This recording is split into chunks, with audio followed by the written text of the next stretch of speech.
95% MPSC aspirant fail होतात. Not because की exam tough आहे, नॉट बिकॉज की ते इंटेलिजंट नाही आहेत, आणि definitely not because of luck. They fail because of the wrong pattern of preparation. आणि ऑनेस्टली सांगतो, जर तुम्हीसुद्धा अलर्ट नाही राहिलेत तर तुम्हीसुद्धा त्याच 95%मध्ये आहात. आज मी मोटिवेशन देणार नाहीत, आज मी तुम्हाला रिॲलिटी दाखवणार आहे. बिकॉज जर तुम्हाला ही रिॲलिटी कळली तर तुमचं MPSCची जर्नी ही सोपी होऊ शकते. पार्ट 1, बिगेस्ट लाय. सगळ्यात मोठं खोटं काय आहे माहिती आहे? बस मेहनत करा आणि सिलेक्शन होऊन जाईल. नाही. मी तुम्हाला एक उदाहरण देतो. तुम्ही लायब्ररीमध्ये जा, तिथे तुम्हाला 200 विद्यार्थी बसलेले दिसतात. तुम्ही त्या विद्यार्थ्यांमधून प्रत्येकाला विचारात की तू MPSCसाठी सिरियस आहे का? All will say yes. मला सांगा, जर तिथे 200 आहेत आणि सगळेजण सिरियस आहेत म्हणतायत, मग 5%च लोक MPSCमध्ये सिलेक्ट का होते? Because hard work without direction म्हणजे टाईम वेस्ट. मोस्ट ॲस्पिरंट काय करतात? रँडम स्टडी करतात, रँडम यूट्यूबवरती व्हिडिओ बघतात आणि स्ट्रॅटेजी बदलत राहतात. त्यांना वाटतं की ते प्रोडक्टिव्ह आहेत, पण ॲक्च्युअलमध्ये ते लोक स्टक आहेत त्या फेजमध्ये, त्या लूपमध्ये, की आपल्याला रँडम एखादी यूट्यूबवरती व्हिडिओ बघायचा आहे, रँडम कुठलाही सब्जेक्ट घेऊन स्टडी करायचा आहे आणि एव्हरी मंडे आपल्याला स्ट्रॅटेजी चेंज करायची आहे. नेक्स्ट आहे comfort zone preparation. Be honest. मला सांगा, तुम्ही रोज काय करता? इझी सब्जेक्ट आधी वाचता, सेम टॉपिक रिपीट करता, लेक्चर पाहता, पण क्वेश्चन्स सोडवत नाही. हे प्रिपरेशन नाही आहे, हे आहे कम्फर्ट झोन आहे अभ्यासाचं.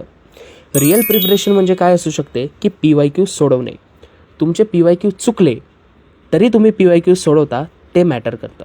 बोरिंग टॉपिक्सला रिवाईज करणे आणि मन नसतानाही बसणे. PYQ सोडवणे म्हणजे बघा की तुम्ही 100 फॉर एक्झाम्पल पॉलिटीचे PYQ सोडवत आहात, त्याच्यातले तुमचे फक्त 20च बरोबर आहेत, पण तुम्हाला ॲक्च्युली कळलं की ते 80 जे चुकलेले आहे ते कुठल्या टॉपिकमधले चुकलेले आहेत आणि तुम्हाला काय करायचं आहे. तुम्ही स्वतःचं चांगलं ॲनालिसिस करू शकता. नेक्स्ट आहे की बोरिंग टॉपिक रिवाईज करणे. For example science. Most of the MPSC स्टुडंट्सला सायन्स हा टॉपिक बोरिंग वाटतो. मग जर आपल्याला बोरिंग वाटतो तर आपण तो करतच नाही. तो आपण जास्तीत जास्त वेळा केला पाहिजे, कारण की त्या सायन्सला जर तुम्ही पुश केलं तर तो तुम्हाला एक्झामच्या रिझल्टमध्ये कट ऑफमध्ये पुश करेल. आणि मन नसतानाही बसणे. जर तुम्हाला सक्सेस पाहिजे असेल तर तुम्हाला डिस्कम्फर्ट हे आता भोगावं लागेल, आणि जर फेल्युअर पाहिजे असेल तर कम्फर्ट हे सुख भोगावं लागेल. पार्ट 3 काय येतो की लॅक ऑफ क्लॅरिटी. एक सिम्पल क्वेश्चन, तुम्हाला एक्झॅक्टली माहिती आहे का की स्टडी काय करायचं आहे? मोस्ट ॲस्पिरंट काय करतात की आज मी पॉलिटी करतो, नंतर हिस्ट्री चालू करतो. पण टॉपर किंवा जे 5% लोक आहेत ते काय करतात की पॉलिटी तर करतायत, पण MPSCसाठी जी लक्ष्मीकांतची आहेत बुक ते 3 वेळा ते रिवाईज करतात, 10 वर्षाचे PYQ ॲनालायसिस करतात आणि शॉर्ट्स नोट्स रेडी करतात. डिफरन्स काय आहे? डिफरन्स आहेत की ते लोक क्लॅरिटीमध्ये आहेत आणि आपण कन्फ्युजनमध्ये आहोत. क्लॅरिटी नसली की आपण काय करतो की अननेसेसरी टॉपिक्स, जे इम्पॉर्टंट टॉपिक नाही आहेत, ज्याच्यावरती 100 वर्षातून एकच वेळा प्रश्न येतो, तो आपण वाचायला घेतो. That is unnecessary topics.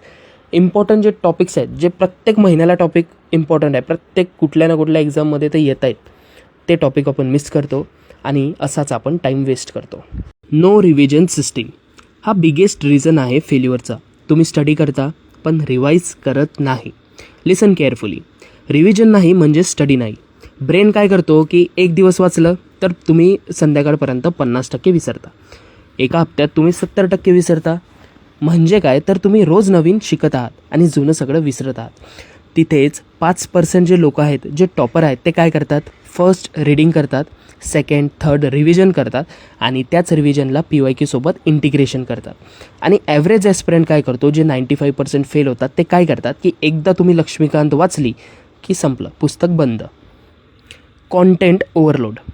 आजचा बिगेस्ट प्रॉब्लेम काय आहे की तुमच्याकडे यूट्यूब आहे, टेलिग्राम आहे, PDF ओव्हरलोडेड आहेत. तुम्ही प्रिपरेशन करत नाही, तुम्ही कॉन्टेंट जमा करत आहेत. सेम सब्जेक्टसाठी तुमच्याकडे 5 टीचर आहेत, 10 PDF आहेत आणि 20 स्ट्रॅटेजी मोबाईलमध्ये सेव्ह आहेत. याचा रिझल्ट काय? कन्फ्युजन आहे, एन्झायटी आहे, ओव्हर थिंकिंग आहे. याच पद्धतीने गोल्डन रूल सांगू का की एकच सोर्स घ्या आणि त्याचे मल्टिपल रिवाईज करा. जर तुम्ही मल्टिपल सोर्स घ्याल तर तुमच्याकडे 0 क्लॅरिटी असेल. उदाहरणार्थ, जर तुमच्याकडे पॉलिटीची लक्ष्मीकांत आहे तर तुम्ही लक्ष्मीकांतच वाचा. तुम्ही त्या पॉलिटीला डी बसूसोबत किंवा एखाद्या कोचिंग क्लासेसच्या नोट्ससोबत किंवा एखादा टॉपर जो सिलेक्ट झाला होता त्याच्या नोट्ससोबत मर्ज करू नका. तुम्ही as a standard resource Laxmikant घेतला आहे तर तेच वाचा. त्याच्यातले प्रश्न येईल तर तो तुम्हाला इझिली सॉल्व करता येईल. आणि एखादा फॉर एक्झाम्पल सरप्राईज एलिमेंट आला तर तो सर्वांसाठीच सरप्राईज एलिमेंट असेल. एखादं फॉर एक्झाम्पल जर कोणी कोचिंग क्लेम करत असेल की हा प्रश्न MPSCचा आमच्या याच्यातून आला तर त्या ट्रॅपमध्ये अडकू नका. एकच स्टँडर्ड रिसोर्सेस आणि तुम्हाला जनरल अंडरस्टँडिंग आली की तुम्ही कुठलाही कॉन्सेप्च्युअल क्वेश्चन इझिली सॉल्व करू शकता. त्यामुळे मल्टिपल रिसोर्सेस नाही, मल्टिपल रिसोर्सेस असेल तर झिरो क्लॅरिटी असते. नेक्स्ट आहे no testing mind. Mock test देण्याची भीती वाटते का? कारण की मार्क्स कमी येतील.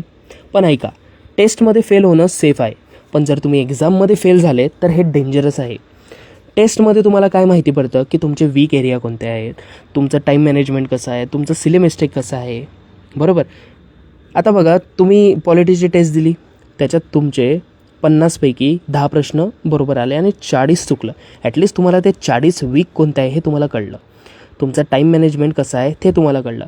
आणि त्या 40मधून तुम्हाला 10 येत होते, बट सिली मिस्टेक झाल्या म्हणून ते 10 पण चुकले. तुम्हाला हे कळेल की आपल्या सिली मिस्टेक कुठे होतात आणि आपल्याला काय अवॉइड करायचं आहे. जर तुम्ही टेस्ट दिली नाही ना तर तुम्ही फक्त इमॅजिनेशन आणि इल्युजन करतायत प्रिपरेशनचं. नेक्स्ट आहे डिसिप्लिन प्रॉब्लेम. तुम्ही कन्सिस्टंट आहात का? की एक दिवस 8 तास करायचं, दुसऱ्या दिवशी 2 तास करायचं आणि तिसऱ्या दिवशी ब्रेक घ्यायचा. हे प्रिपरेशन नाही आहे, हे आहे मूड बेस्ड स्टडिंग. 95% लोक हेच करतात आणि 5% लोक जे टॉप येतात ते काय करतात की त्यांचं स्टडी रुटीन हे फिक्स्ड असतं. फिक्स्ड स्टडी रुटीन ठेवायचं, फिक्स्ड टार्गेट की आजच्या दिवशी मला पॉलिटीचे 5 चॅप्टर करायचे आहेत, हिस्ट्रीचे 4 चॅप्टर करायचे, जिओग्राफीचे 3 चॅप्टर करायचे आहेत. हे आहे फिक्स्ड टार्गेट. हे करायचं, डन करायचं, संपला विषय. आणि कन्सिस्टंटली करायचं. बॅड डे असला, तुमचा एखादा वाईटातला वाईट दिवस असला, तुम्हाला बिमार झाले, तुम्ही उठता जरी नाही येतं, बट बॅडमधलं बॅड डे जरी असला, स्टील जर तुम्ही करत आहात, ॲटलिस्ट 30% ऑफ सिलेबस जरी तुम्ही करत आहात, की जर तुम्ही 100% डिसाईड केलं होतं की मी आज हे करणार आहे, बट त्यातलं तर तुम्ही 30% जरी करत आहे बॅड डेला, that is called as consistency. Motivation temporary आहे आणि डिसिप्लिन हे परमनंट आहे. हे एक गोष्ट नेहमीच लक्षात ठेवायची. नेक्स्ट आहे कंपॅरिझन आणि प्रेशर. तुम्ही इतरांना बघता की तो किती तास अभ्यास करतो किंवा त्याचा मॉक टेस्टचा जो स्कोर आहे तो खूप जास्त आला आहे आणि सिलेक्शन स्टोरीज तर एव्हरीडे आपल्या फीडवरती येतच राहतात आणि तुम्ही डिमोटिवेट फील करता. एक गोष्ट नेहमीच लक्षात ठेवायची की सर्वांची जी स्टार्टिंग पॉईंट आहे, सर्वांचा जो फेज आहे, सर्वांची जे स्पीड आहे आणि सर्वांचा जो माइंड आहे तो डिफरंट आहे. तर तुम्हाला काय करायचं आहे की तुम्हाला only focus on daily 1% of improvement. कालपेक्षा आज 1% मी इम्प्रूव्ह झालो आहे का? इफ येस, देन तुम्ही चांगल्या लाईनमध्ये आहात. स्ट्रेट तुमची preparation very good going. Okay. But जर तुम्हाला वाटतं आहे की काल मी खूप चांगलं केलं होतं आणि आज मी वाईट केलं, सो तुम्ही कन्सिस्टंट नाही आहात. डेली 1% ऑफ इम्प्रूव्हमेंट केलं तर आपलीसुद्धा सक्सेस स्टोरी दुसऱ्यांच्या फीडवरती जाईल, हे लक्षात ठेवायचं. नेक्स्ट आहे की माइंडसेट.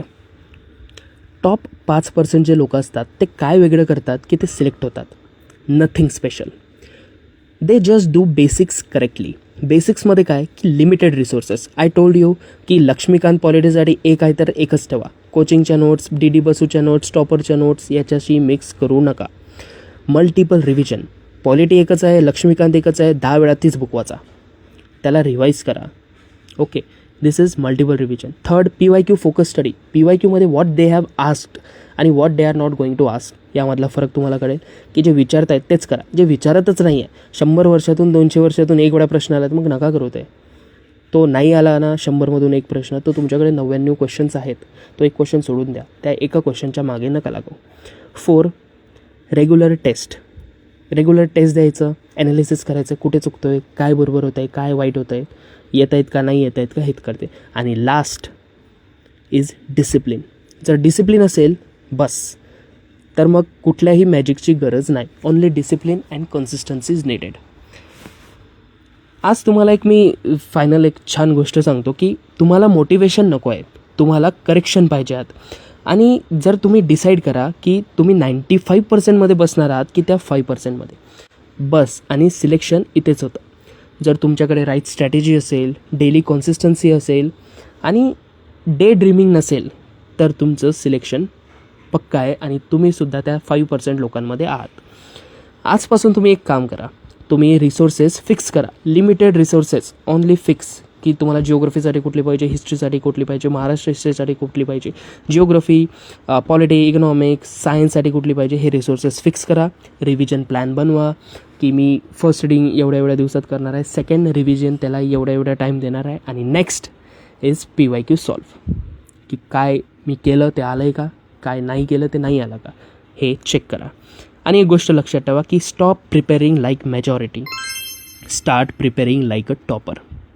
Thank you so much.